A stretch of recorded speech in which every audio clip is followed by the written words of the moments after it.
Este mes, hermanos, el mes de agosto, es el mes de la Biblia. Es el mes en el que, principalmente en la iglesia reformada, pero en muchas otras iglesias cristianas evangélicas también, lo tomamos para remarcar lo importante que es la Biblia, lo importante que es esta revelación especial que Dios nos ha dado. Así que el mensaje del día de hoy, de alguna manera, está relacionado con esto, con el hablar de Dios. Y no solamente el día de hoy, también otro de los domingos que vienen, vamos a predicar sobre el tema de la palabra de Dios, de la Escritura, y iremos intercalando los mensajes sobre Efesios, que es de lo que hemos estado predicando últimamente. Hermanos, Dios es el Dios que habla. Su palabra, ustedes lo saben, creó todas las cosas.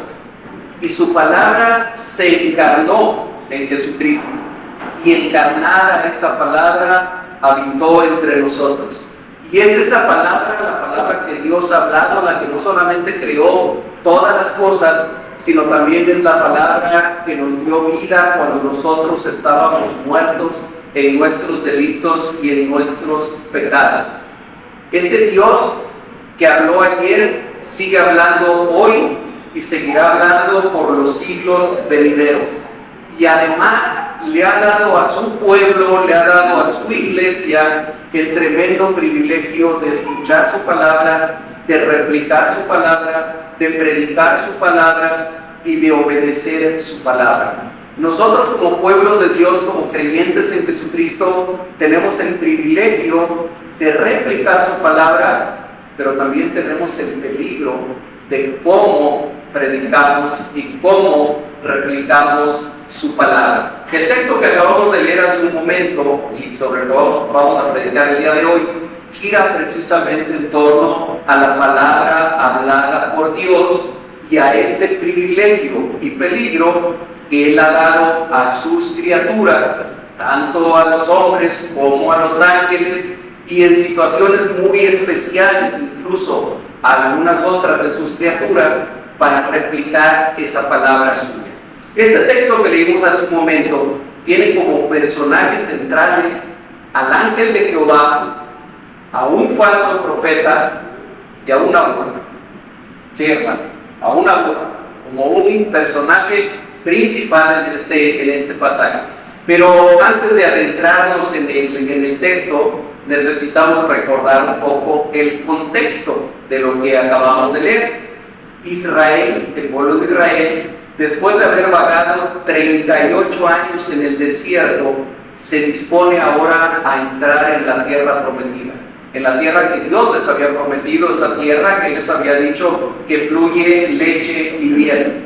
Pero antes de poder entrar a esa tierra, antes de atravesar el Jordán para entrar en la tierra de Canaán, ellos tenían que atravesar el valle de Moab, el lugar de los moabitas.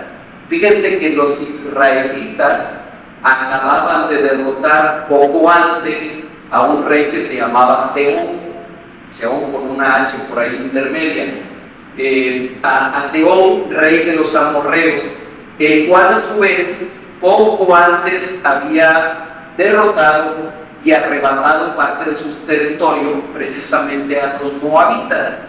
Así que ahora Balac, así se llamaba el rey de los moabitas, Balac, el rey de Moab, está como aterrorizado. Si ustedes tienen tiempo, después hoy en la tarde lean los capítulos del 20 en adelante de Números, para que tengan toda la historia completa. Y ahorita nada más se las voy contando rápidamente.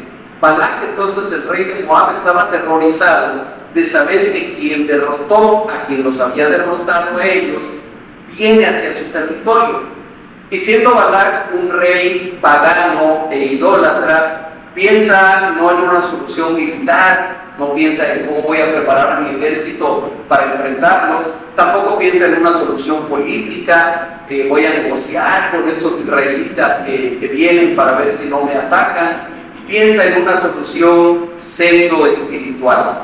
De modo que decide llamar a un famosísimo y renombrado vidente y adivino que vivía en una ciudad llamada Petor, junto al río Éufrates, en la tierra de los arameos, un profeta que se llamaba, o un adivino más bien, que se llamaba Balaam, para que venga y maldiga a Israel, de manera que él pueda derrotarlos, y a cambio de esto le ofrece un buen billete, diríamos nosotros, le ofrece una altísima paga por sus servicios. Ante esta invitación, Balaam consulta a Jehová, quien le dice claramente: no vayas con ellos, ni maldigas al pueblo, porque bendito es. Así que Balaam no va. Pero cuando Balac recibe esta respuesta, envía una segunda delegación, todavía más grande, todavía con gente más importante, para insistir. Balaam vuelve a preguntar a Jehová. En esta segunda ocasión, el Señor le dice: si vinieron para llamarte a estos hombres, levántate y ve con ellos, pero harás lo que yo te diga. Amados hermanos, Balaam parece ser un siervo del Dios Altísimo, pero no lo era. ¿Y por qué sabemos que no era un siervo de Dios? Porque unos versículos atrás de lo que leímos, en Números 22:7, se menciona que quienes fueron a buscarlo de parte de Balac lo hicieron con Quesamim. Quesamim es una palabra en hebreo que significa las dádivas de la adivinación. Y de ahí se deriva otra palabra que es Kazam, que significa adivino, de los cuales Dios ya le había dicho al pueblo de Israel en Deuteronomio 18:10, que no sea hallado en ti quien consulte a las estrellas, ni quien consulte a los muertos, ni quien practique adivinación, no sea hallado en medio de ti quien haga esto. Jehová le advierte a Israel que no haya ninguno de estos Kazam entre ellos. Estos enviados de Balac llevaban el pago por sus servicios de adivino. Por lo tanto, podemos afirmar, Balaam era un falso profeta. Si bien tenía conocimiento acerca de Jehová, no era un siervo de Dios, aunque aparentaba serlo. La palabra que Dios le había dicho a Balaam la primera vez había sido clara y realmente no admitía ninguna duda. En un inicio parece que Balaam quiere cumplir esa palabra porque no acepta el don de Balac. No obstante, Balac interpreta la negativa como un regateo por sus honorarios. Seguramente pensó: lo que quiere Balaam es que aumente yo el precio de lo que le voy a pagar. Y es por eso que envía una segunda comitiva. Desde luego, hermanos, Dios no regatea. Cuando su palabra ha sido hablada, la única opción para quienes creemos en Jesucristo, para quienes queremos seguirle a Él, la única opción es acatarla en obediencia y no pensar, como algunos a veces lo hacen, que la palabra no es suficientemente clara o que Dios puede hacer excepciones. Al parecer esa era la idea de Balaam, porque con la segunda comitiva volvió a repetir el proceso para ver qué le decía Jehová. Yo no puedo preguntarse: ¿esperaba acaso que Dios hubiera cambiado de opinión? Fíjense que se ha discutido mucho, se ha escrito mucho sobre lo que Dios le responde a Balaam en esta segunda ocasión en que Balac lo manda a llamar. Algunos comentaristas opinan que este texto pudiera traducirse de esta manera: si es que vinieron a llamarte de nuevo. Una manera que ameritaba que Balaam buscara, en todo caso, si fuera un verdadero siervo de Dios, buscara la confirmación de parte de Dios en lo que le estaba diciendo. Hermanos, este mensaje yo lo he dividido en tres afirmaciones que surgen del texto. La primera de ellas que voy a abordar es: los siervos de Dios se someten a la palabra revelada por Dios. El segundo: los siervos de Dios disciernen la realidad espiritualmente, distinguen la realidad espiritualmente. Y la tercera: los siervos de Dios conocen a Dios. Vayamos al primer punto. Los siervos de Dios se someten a su palabra revelada. Dice el versículo 21, ahora sí vamos al texto, les pido que tengan abiertas sus Biblias en el pasaje que leímos de Números capítulo 22. Dice el versículo 21 de nuestro texto que al día siguiente, en la mañana, Balaam, ahora sí muy obediente, se levanta y parte con la comitiva de Balac, usando el medio de transporte habitual para su contexto y para su tiempo, un asnita, un asno. Y toda la comitiva comienza el largo viaje desde Petor, donde vivía Balaam.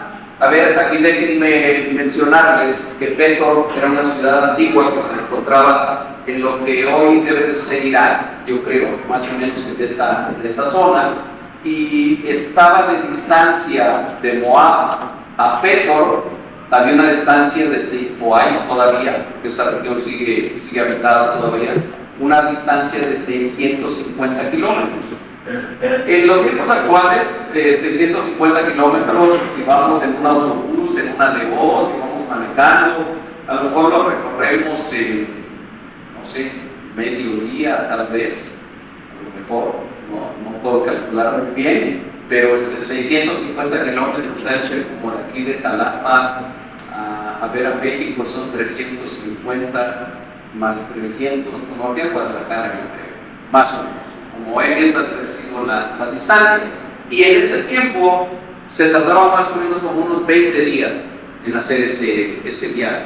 O sea que la comitiva de Balac viajó 20 días de ida a Petor, 20 días de regreso para traer el recado, los volvieron a mandar otros 20 días y otros 20 días de regreso. O sea, se aventaron más de como 2 meses en todo esto.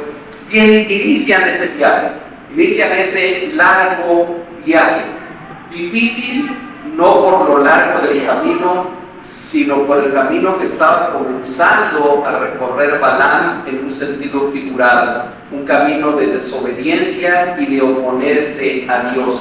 Si ustedes tienen en cuenta lo que Dios le dijo a Balaam en Números 22:12, cuando dice, no vayas con ellos, si tienen en cuenta esto, no debería sorprendernos lo que dice en Números 22:22.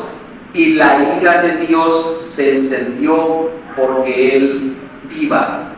Dios había dicho desde un principio que no fuera, y Balaam ahora estaba yendo en abierta desobediencia a la palabra de Dios y movido seguramente por su ambición, por lo que le iban a pagar. Probablemente este hombre no había entendido todavía lo que su misma boca declara un poco después, en Números 23:19, es Balaam quien dice, Dios no es hombre para que mienta, ni hijo de hombre para que se arrepienta. Aparentemente no lo había entendido todavía, que Balaam estaba actuando en desobediencia a Dios al ir con estos hombres. No es una imaginación, no es algo que uno suponga, ya que en el Nuevo Testamento tenemos por lo menos a 3 escritores del Nuevo Testamento que nos corroboran esto. En 2 de Pedro, capítulo 2, versículo 15, no es necesario que lo busquen, bueno, como ustedes quieran. En 2 de Pedro 2:15 dice, refiriéndose a los falsos maestros, han dejado el camino recto y se han extraviado siguiendo el camino de Balaam, el cual amó el premio de la maldad. En segundo lugar, en Judas, en la carta de Judas, versículo 11, dice, ay de ellos, porque han seguido el camino de Caín y se lanzaron por lucro en el error de Balaam. Y en tercer lugar, en Apocalipsis, capítulo 2, versículo 4, en una de las cartas a las 7 iglesias, el Señor les dice, pero tengo unas pocas cosas contra ti, que tienes ahí a los que retienen la doctrina de Balaam, que enseñando a Balac a poner tropiezo ante los hijos de Israel, a comer de cosas sacrificadas a los ídolos y a cometer fornicación. Balaam era un falso profeta, no era un siervo de Dios, aunque por momentos parecía serlo. Un principio que encontramos en las Escrituras es que los verdaderos siervos de Dios se someten siempre a su palabra revelada. Aunque esto vaya en contra de sus intereses, aunque esto vaya en contra de su conveniencia, aunque esto vaya en contra de su comodidad. Y otro principio también revelado en las Escrituras es que a pesar de que en ocasiones no nos parezca evidente, Dios siempre se opone a la desobediencia. Hermanos, y quisiera yo recalcar esto que acabo de decir. Dios siempre se va a oponer a nuestra desobediencia. Cuando nosotros estamos viviendo de una manera contraria a lo que dice la palabra de Dios, puede ser que aparentemente no esté ocurriendo nada. Puede ser que aparentemente no pase nada. Miren, esa mañana Balaam se levantó, se debe haber levantado tempranito porque era un viaje muy largo, y parecía que la mañana era igual que todas las demás. Él preparó su asna, le puso lo que le ponían para montarla, le había dado agua, se subió al asna y no pasaba nada. Le dijo a sus siervos: acompáñenme, se vienen ustedes conmigo al viaje, y aparentemente no pasaba nada. Aparentemente todo estaba transcurriendo normal, hasta que algo ocurrió, que ahorita lo vamos a ver. Cuando nosotros desobedecemos lo que Dios nos está indicando, puede ser que durante algún tiempo parezca que en nuestra vida no pasa nada, y parece que no importa si le hago caso o no le hago caso a lo que dice Dios. Tengan por seguro, Dios se va a oponer a la manera en la que nosotros estamos viviendo. Y si eres alguien que Dios ha elegido desde antes de la fundación del mundo para tener vida eterna junto con Él, Dios te va a jalar en algún momento. Dios te va a redarguir en algún momento. Dios te va a corregir en algún momento, como lo hizo con Balaam. El segundo punto que quiero abordar es que los siervos de Dios disciernen la realidad espiritualmente. La escena que sigue en los versículos 23 al 30, no lo pierdan de ahí de su Biblia, es una de las más especiales de toda la Escritura y también de las más difíciles de interpretar si no tomamos en cuenta debidamente su contexto. Encontramos aquí a un animal, un asna, una burrita, que habla. La única escena paralela a esta en la Biblia ocurre en Génesis capítulo 3, versículos del 1 al 5, a donde ¿qué animal es el que habla ahí? En Génesis 3. Una serpiente, ¿verdad? Que sabemos quién era esa serpiente. Una serpiente que habla con la mujer. Narración que, por cierto, tiene varios parecidos y varios paralelos con el texto que leímos el día de hoy. Y solamente por mencionar uno de ellos. En ambas narraciones, un animal se convierte como en el consejero en una situación espiritual, en algo que tiene que ver con la vida espiritual. Hay más parecidos entre ambas narraciones, pero no podemos abordarlos. Bien, en el camino de Pedro a Moab, probablemente al inicio del viaje, el ángel de Jehová se presenta con una espada desenvainada en su mano para oponerse al viaje de Balaam. La narración que sigue es una narración que pareciera, dicen algunos autores, una narración satírica o burlesca, parece que fuera hasta de chiste, pero no lo es. Hay toda una intención de parte de quien escribe y de parte del Espíritu Santo que inspira esta palabra para que se presente esto. En 3 ocasiones, hermanos, en 3 ocasiones el asna ve lo que el vidente no puede ver. En 3 ocasiones el vidente castiga severamente al asna para obligarla a ir por el camino que el asna prudentemente quiere evitar. Intencionalmente se muestra aquí una inversión de papeles. Hay una inversión de papeles. Balaam, quien se declara a sí mismo más adelante en Números 24:3 como el varón de ojos abiertos, el adivino, el vidente, es incapaz de ver lo único verdaderamente importante que había en su camino. Hermanos, hay ocasiones en que nosotros en la vida también nos pasa así. Lo verdaderamente importante que hay en nuestro camino no lo vemos, no nos damos cuenta que está ahí. El asna es capaz de ver lo que había adelante y reaccionar de una manera prudente y temerosa ante una manifestación clara del Dios Altísimo. Balaam, que había encendido la ira de Dios, ahora, gracias hermano, gracias, ahora se enciende en ira y reacciona con crueldad contra quien le estaba haciendo un servicio y en última instancia le estaba salvando la vida. ¿Sí? Balaam está encendido en ira. El asna, quien de manera natural estaba impedida para hablar con palabras humanas, cuando Jehová le concede hacerlo, muestra una capacidad de razonamiento mucho más clara y contundente que un supuesto profeta que hablaba la palabra de Dios. El asna, que ahora no solo podía hablar, fíjense bien que también podía contar, no nada más sabía hablar, también sabía contar. Le pregunta al vidente: ¿qué te he hecho que me has azotado estas 3 veces? Por eso lo digo que sabía contar. Sabía que iba una, iba 2, iban 3 veces. ¿Qué te he hecho que me has azotado estas 3 veces? Dice en el versículo 28. Y después de escuchar la respuesta de Balaam, tiene esa capacidad de razonamiento que le dice: no soy yo tu asna, sobre mí has cabalgado desde que tú me tienes hasta este día, he acostumbrado a hacerlo así contigo. Y esa capacidad de razonamiento del asna contrasta con la respuesta tan simplona, tan corta de Balaam. ¿Cuál es su respuesta de Balaam? No. Yo me lo imagino así como diciendo: pues no, realmente no, nunca te habías comportado así.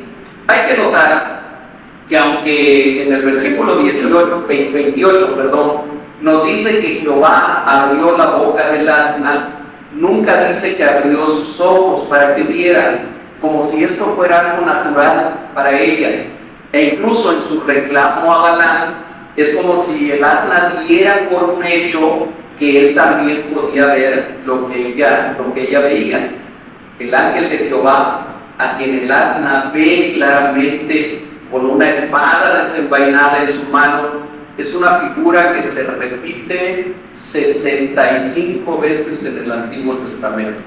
Encontramos 65 pasajes, 65 citas donde se habla del ángel de Jehová. O sea que debe de ser importante esa expresión. Muchos autores por eso han considerado esto como una revelación del Cristo preencarnado. Algunos dicen que cuando se presenta este personaje, el ángel de Jehová, está hablando del Señor Jesucristo eterno, el Dios eterno, revelado a través de un ángel que se le refiere así como el ángel de Jehová, porque además habla de parte de Dios, pero habla en primera persona, habla como si fuera Dios mismo el que estuviera hablando. Otra característica de esta narración es que es una narración progresiva. Fíjense, el ángel se presenta primero en medio del camino, después en un sendero angosto entre 2 muros de viñas y finalmente en un sendero más angosto, sin posibilidad de que se desvíen ni a la izquierda ni a la derecha. En cuanto al asna, reacciona primero saliéndose del camino, después esquivando con dificultad al ángel y finalmente echándose cuando ya no tiene otra opción. Balaam responde primero golpeando al asna, después golpeándola con más furia al haber lastimado su pie contra la pared y finalmente golpeándola con un palo. Hermanos, Balaam no era un verdadero profeta ni un siervo de Dios, ya que los siervos fieles de Dios, los verdaderos profetas en el sentido de poder conocer lo que dice la palabra de Dios, no solo ven lo material, tangible y evidente. Dios les da la capacidad de discernir espiritualmente más allá de la mera realidad visible. Dice el apóstol Pablo también en una de sus cartas a los Corintios que el hombre natural, es decir, el hombre sin Cristo, el hombre que no tiene el Espíritu Santo, que no tiene a Cristo en su corazón, dice que no puede entender las cosas que son de Dios, porque ha de discernirse espiritualmente. A lo mejor yo he compartido ya esto con ustedes en alguna ocasión, y a lo mejor puede ser que sea la misma experiencia de ustedes. Yo tengo bien presente la primera vez en mi vida que yo leí una Biblia. Yo crecí en un hogar que no había Biblias ahí. Mi familia católica, iban a la iglesia católica, íbamos de vez en cuando, pero no había una Biblia en la casa. Yo me acuerdo la primera vez que yo leí una Biblia, que abrí una Biblia para leerla. Estaba yo por ahí de los 19 años de edad, o sea, tiene como 10 años de eso, más o menos, como pasa el tiempo. Y yo me acuerdo cuando comencé a leerla, pues leía algunas partes, hermanos, créanme, no le entendí absolutamente nada, como si hubiera estado en hebreo. No entendí nada. Luego dije, yo no sé de qué se trata esto no tiene chiste, no me interesa. Esa fue mi primera reacción. Yo sé que hay quienes tienen testimonios bien hermosos, que dicen la primera vez que agarré una Biblia y el Señor me habló, hay gente que se convierte la primera vez. Bueno, no fue mi caso. Yo no le entendí nada. Cuando comencé a entender la Biblia, cuando el Señor comenzó a abrirme entendimiento, el Señor me empezó a dar discernimiento y comencé a entender algunas partes. Y hermanos, al día de hoy todavía no entiendo todo. Al día de hoy todavía no comprendo todo. Al día de hoy todavía hay algunas partes de la Escritura que las leo y uno tiene que decirle al Señor, dame iluminación tuya, dame sabiduría tuya, porque no logro entender bien esto. Pero no se desanimen cuando se les pase, hermanos. Vamos a tener toda la eternidad para seguir entendiendo la palabra de Dios. Quién sabe si nos alcance la eternidad para entenderla completamente. Entonces, una de las características de aquellos que son creyentes en Jesucristo, de aquellos que son siervos de Dios, es que no solamente ven lo tangible, lo evidente, tratan de discernir la realidad desde una perspectiva espiritual. Ustedes se acuerdan de la historia de Eliseo y su sirviente. Bueno, si no la recuerdan, la menciono rápidamente. Está en 2 de Reyes, capítulo 6, de los versículos del 8 en adelante. Los asirios vienen a atacar a Eliseo, porque ya se habían dado cuenta que Eliseo se enteraba de todo y se enteraba porque Dios se lo revelaba. Y entonces alguien dice, los israelitas saben lo que va a ocurrir porque tienen ahí un tal Eliseo, que es lo que les dice todo. Entonces el rey de Asiria dice, vayan por Eliseo, y manda por ahí todo un ejército atrapado. Y uno de los sirvientes de Eliseo estaba espantado cuando se vio rodeado de todo aquel ejército, y Eliseo estaba bien tranquilo. Y entonces Eliseo le dice a Dios, dice, abre los ojos de mi siervo para que él pueda ver. Dios abre los ojos de su siervo y se da cuenta que eran muchos más los que estaban con ellos que los que venían en contra de ellos. También en el libro de Hebreos, el autor de Hebreos habla con respecto a Moisés en Hebreos 11:27 y se refiere a él como alguien que se sostuvo como viendo al invisible. El siervo fiel que busca obedecer la palabra de Dios logra discernir la realidad en un sentido espiritual basado en la revelación que Dios ha dado por medio de las Escrituras. El tercer y último punto que quiero abordar es que los siervos de Dios conocen a Dios. Fíjense que la paradoja de esta historia se comienza a resolver cuando finalmente Jehová abre los ojos y los oídos de Balaam y éste logra ver y escuchar al ángel. A partir de ahí, el asna no habla más. Al vidente le son abiertos no solo los ojos y los oídos, sino también el entendimiento para comprender el comportamiento de su asna, y su propio corazón queda al descubierto. la sinceridad de su confesión cuando él dice, he pecado. Esa sinceridad queda en entredicho por lo que sabemos del final de la historia de Balaam, que él llevó a los hijos de Israel a pecar contra Dios, a la idolatría, a fornicar con las hijas de Moab, como nos recuerda la palabra en Apocalipsis 2:14. Es muy diferente esa confesión de he pecado de, por ejemplo, la confesión de David en el Salmo 51, versículo 4, cuando le dice al Señor, David, contra ti solo he pecado y he hecho lo malo delante de tus ojos.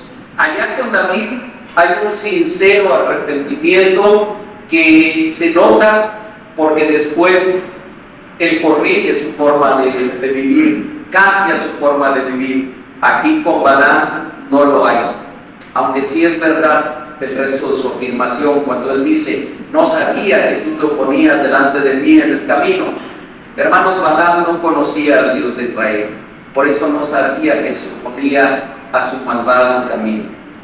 Los siervos fieles, en contraste, conocen a Dios y son conocidos por Él. Puede ser que se equivoquen y puede ser que pequen como David, pero nunca seguirán el camino de Balaam. Tendrán un verdadero arrepentimiento por haber andado en el camino al que Dios se opone y volverán en humillación y sincero arrepentimiento.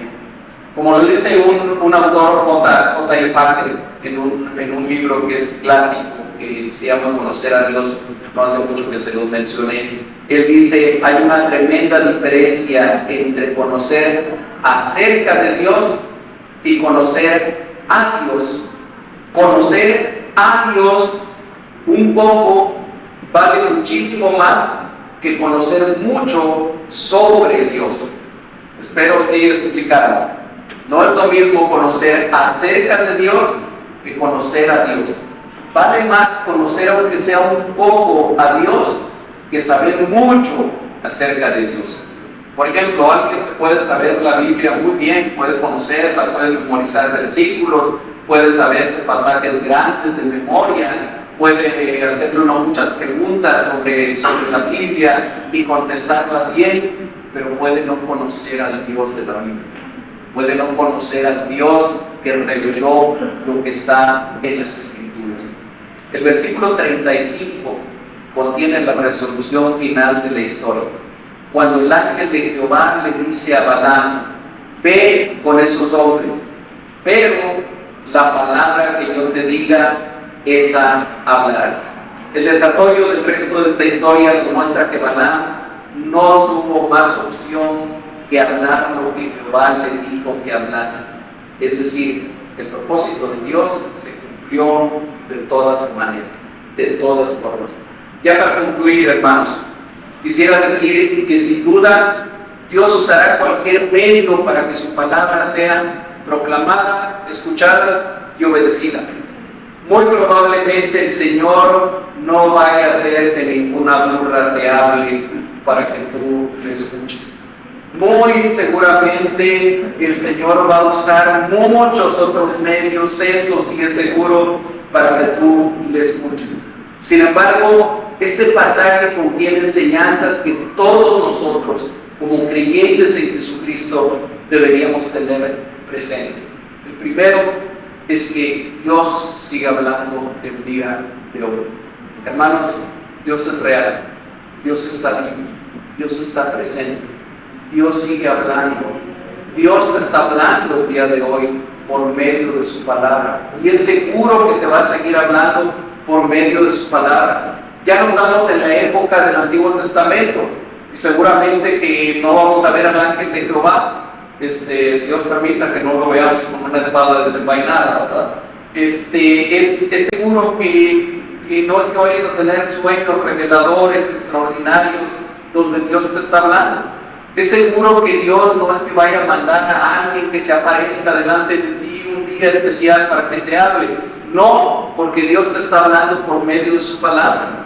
Porque toda la revelación de Dios ya está completa. Porque aquí tenemos todo lo que Dios quiere que nosotros sepamos de Él. Él habla el día de hoy, Él está hablando el día de hoy, pero lo está haciendo por medio de su palabra. Dios quiera que nuestros oídos no estén cerrados.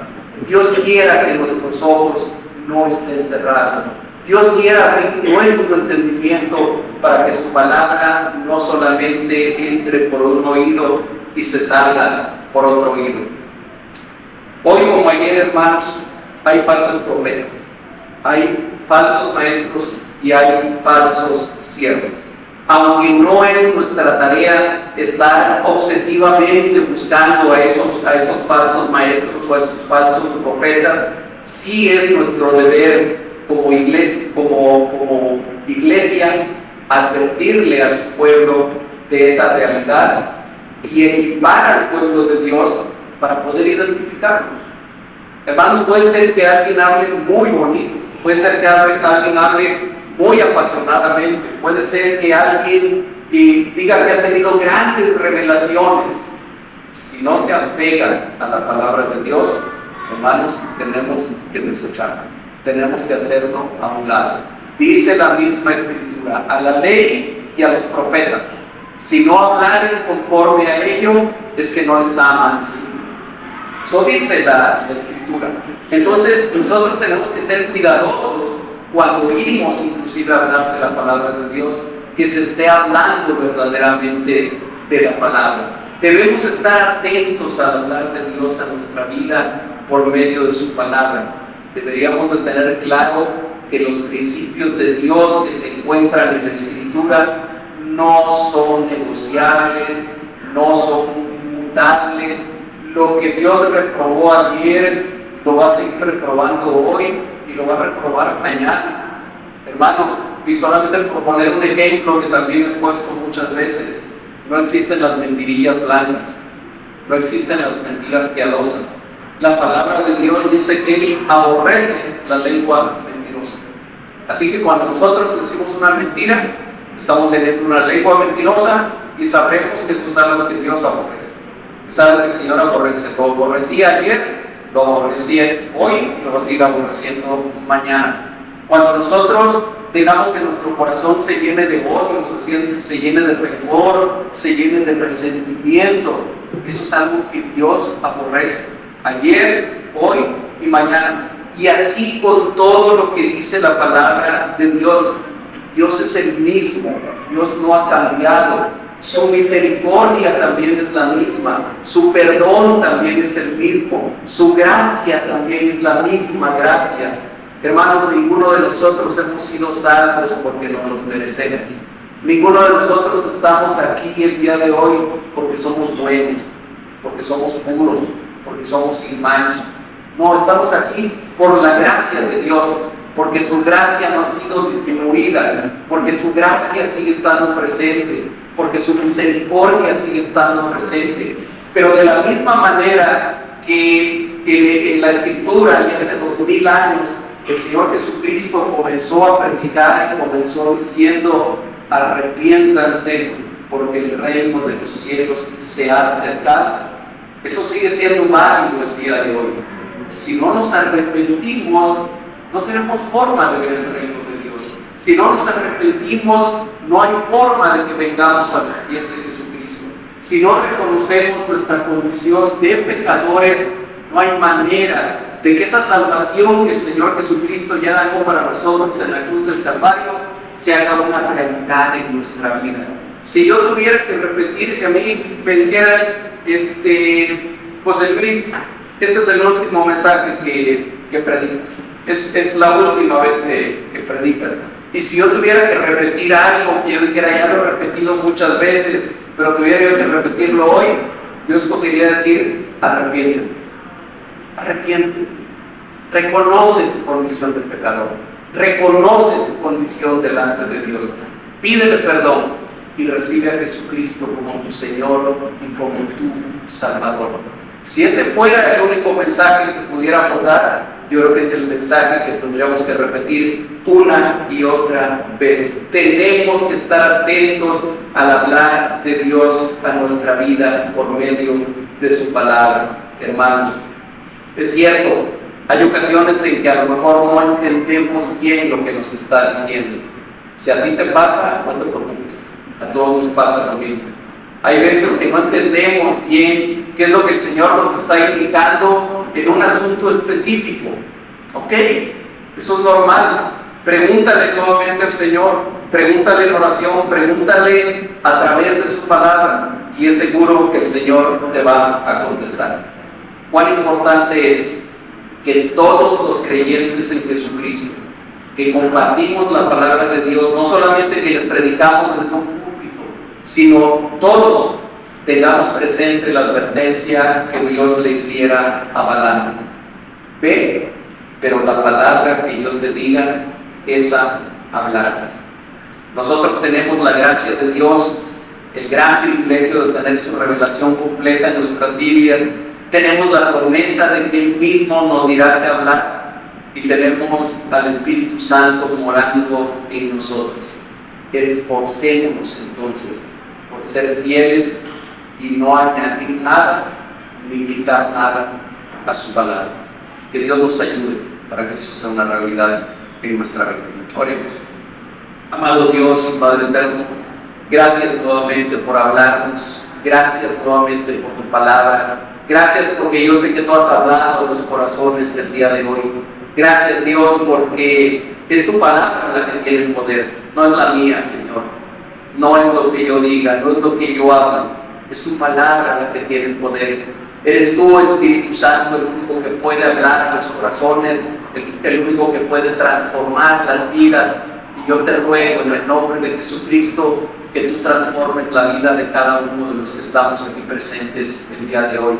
Que esta palabra tuya sea viva, que sea eficaz, que sea transformadora en la vida de cada uno. Que ninguno de los que estamos hoy aquí salgamos igual como entramos, Señor. Que tú pongas en nosotros hambre y sed de justicia, hambre y sed por las cosas tuyas, hambre y sed por el reino tuyo. Y que tu paz, Señor Jesucristo, que tu amor, que tu misericordia se manifieste en cada una de las vidas que estamos aquí presentes el día de hoy. Gracias te damos en el nombre de Jesucristo. Amén. Amén.